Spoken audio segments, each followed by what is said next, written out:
You R a student, এটাকে আমরা negative কিভাবে করবো? এই যে আর আছে, আর এর পরে আমরা নট লাগিয়ে দেবো। তো ইউ আর মানে তুমি হও স্টুডেন্ট, একজন ছাত্র। এবার এটাকে নেগেটিভ করব, ইউ লিখবো, তারপর আর লিখবো, ইউ আর, তারপরে আমাকে নট লাগাতে হবে। মানে এই যে দেখো, এম অথবা ইজ অথবা আর, এইটুকু থাকবে, তারপরে আমাকে কি লাগাতে হবে? নট লাগাতে হবে। তো এখানে দেখো আর আছে, এই যে আর আছে, সেই জন্য আমি নট লাগালাম। তো ইউ আর, তুমি হও, নট না, তুমি হও না স্টুডেন্ট, এ মানে একজন বা একটি, আর স্টুডেন্ট মানে ছাত্র। তো তুমি হও নাকি একজন ছাত্র। তো তাহলে তারপর এবার এটাকে কোশ্চেনে কিভাবে করবো? তো এই যে আর আছে, হুম, আরটাকে আমাকে আগে নিয়ে চলে আসতে হবে।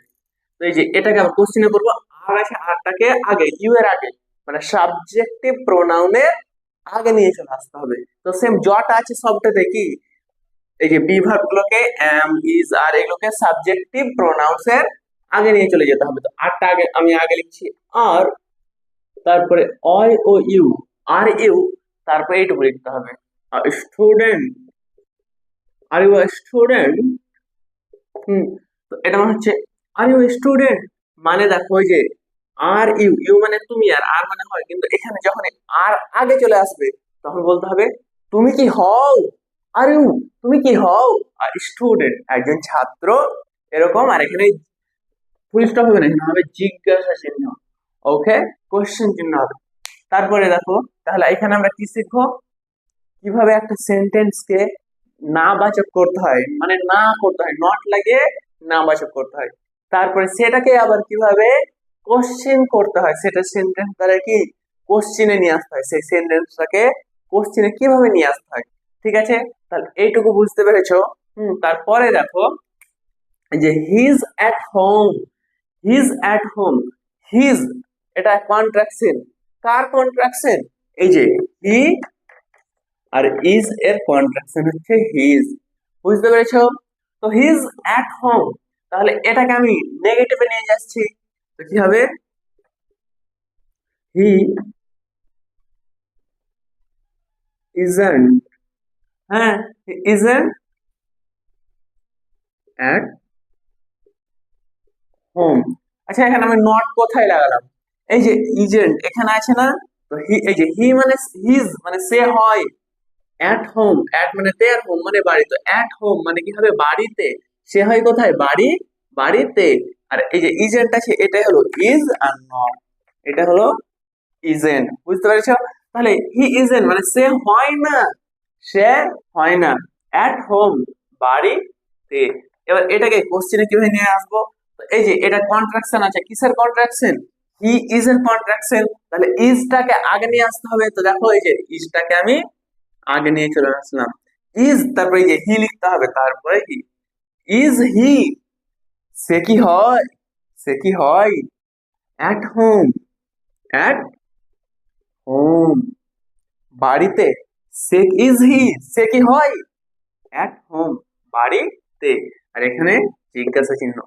তো তাহলে দেখো, বুঝতে পারলা যে এই যে এম ইজ আর, এগুলো থাকবে, সেটাকে কি আগে নিয়ে আসতে হবে। আমি আগে নিয়ে চলে এসেছি, আগে নিয়ে এসেছি। বুঝতে পেরেছো?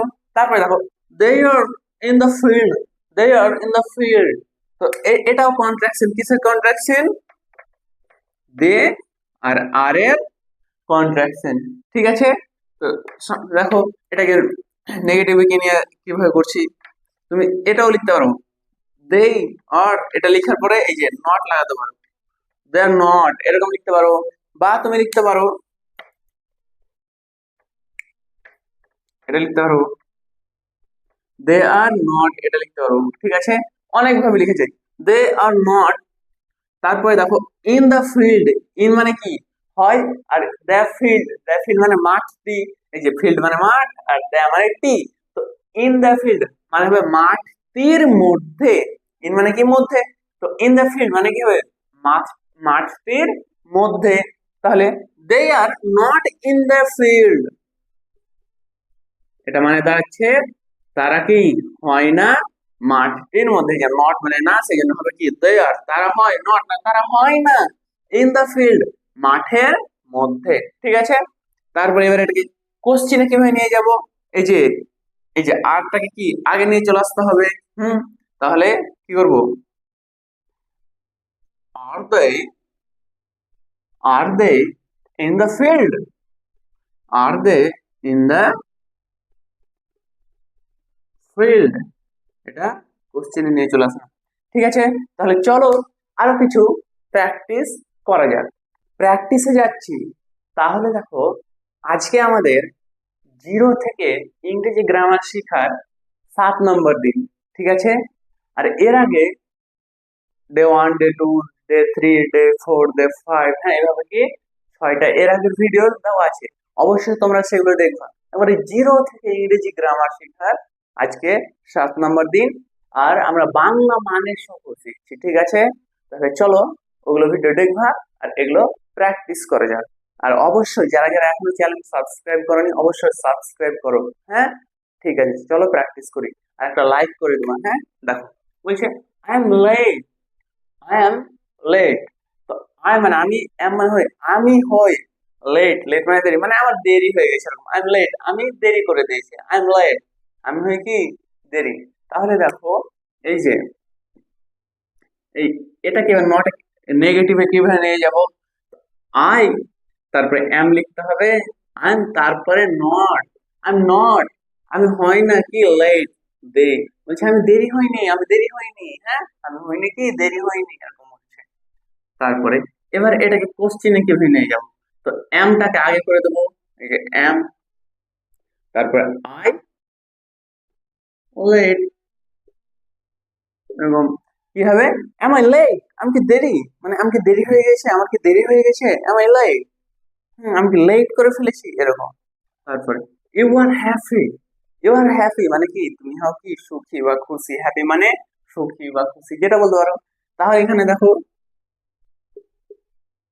ইউ আর তারপরে এই যে আর এর পরে মানে বি ভার্বের পরে কি নট লাগাতে হবে। You are not happy, you are not happy মানে হবে তুমি কি, তুমি তুমি হও না হ্যাপি খুশি, তুমি হও না খুশি, হ্যাঁ মানে তুমি খুশি হও না, তুমি সুখী হও না, এরকম।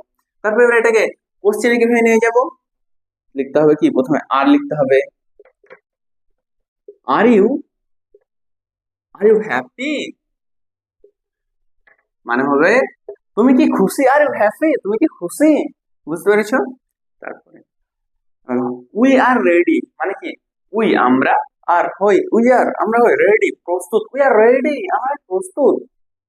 এবার দেখো এটাকে নেগেটিভে কিভাবে নিয়ে যায়, উই তারপরে আর লিখতে হবে, আর এর পরে দিতে হয় কি নট, উই আর নট আমরা হই না রেডি, বলছে কি উই আর নট রেডি আমরা হই না প্রস্তুত।